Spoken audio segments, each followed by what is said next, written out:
Hello friends, I am Chevee. Welcome to my shed. How are you doing today?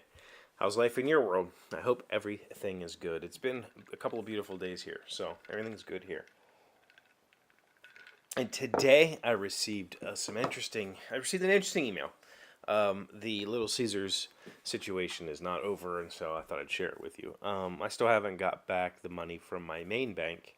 The money from my non-main bank, they give it back to you immediately as soon as you file a claim. It's basically a credit. The money from my bank doesn't. Of course, the money from my bank is the $140 or something like that, but whatever.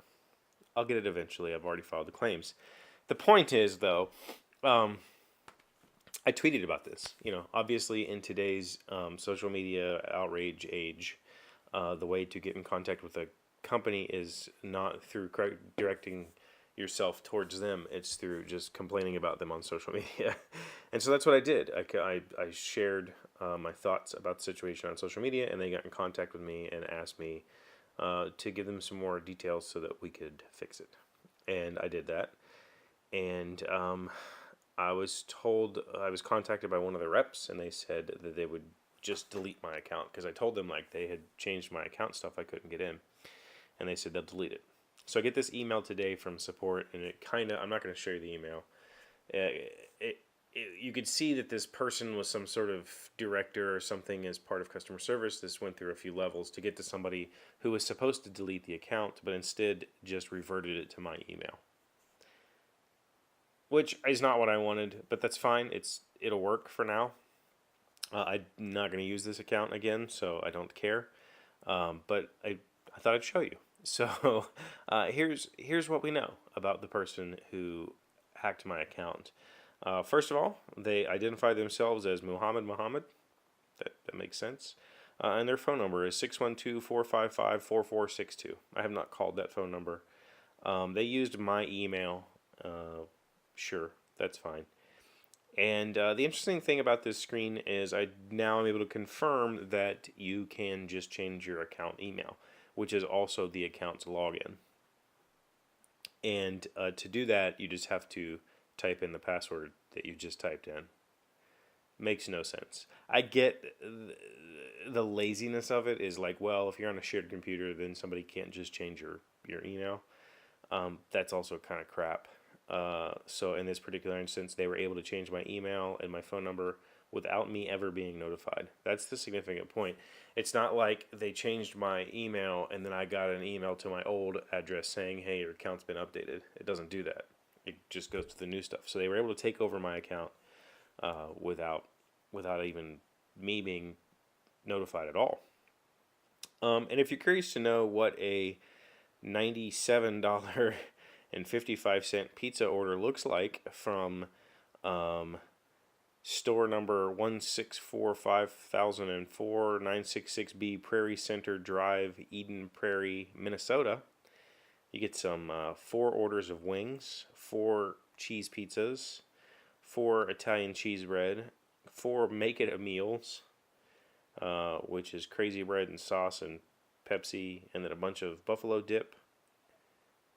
Yeah, $97.55. That is a lot of food. But who am I to complain? I guess I don't know. It is what it is. The other store was this Lindale Avenue in Bloomington, Minnesota, and then the other 2 orders were in. Both of these were from Nicollet Avenue South in Minneapolis, Minnesota. So I have a feeling the 2 from the Minneapolis site were from my other account, my other debit card. So I have a feeling those were probably the same person.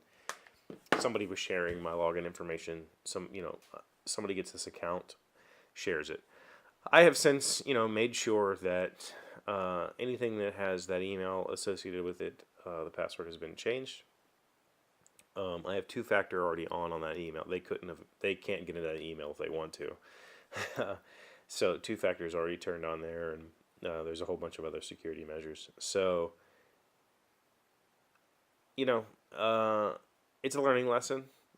I would say at first I thought maybe it was a database issue, but I don't think it is anymore. I think it's complete. They were able to get my username and password pair, email and password pair. I have checked to see if that email address has been hacked, and it has. It's been leaked on a lot of lists. But the 3 passwords that I use, the 3 what I would consider to be semi-secure passwords that I use regularly, I checked all of those against a known password database, and neither of them were in there.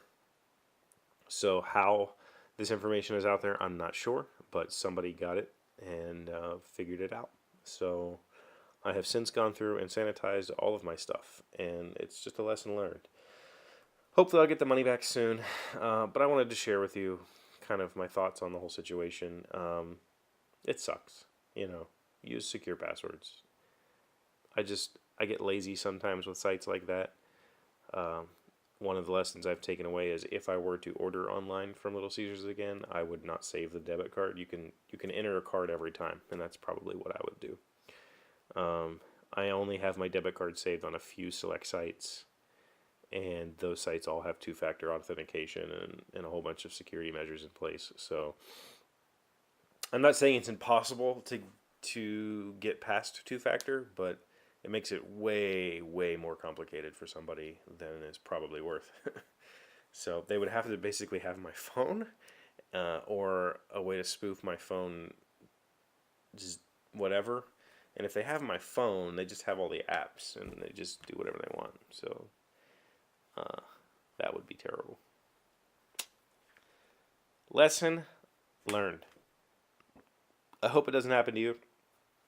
I've heard from a few other people this has happened to, all in Minnesota, so it must be something going on there. I don't know. It is what it is. So that's all I have for you today. Thank you for being here. As always, thank you for liking, commenting, subscribing, being amazing friends and wonderful people.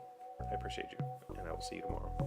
Hey, Doc, wait! I want to ask you something. Today's random fact comes from IndiaTimes.com. How did the word honeymoon originate? Some believe that the honeymoon originated in ancient Babylonian practice that involved drinking mead, a honey-based alcoholic drink, for a lunar month after a marriage. The first literary reference to the word honeymoon was in 1552 in Richard Hollett's Abacadarium Anglico Latinum.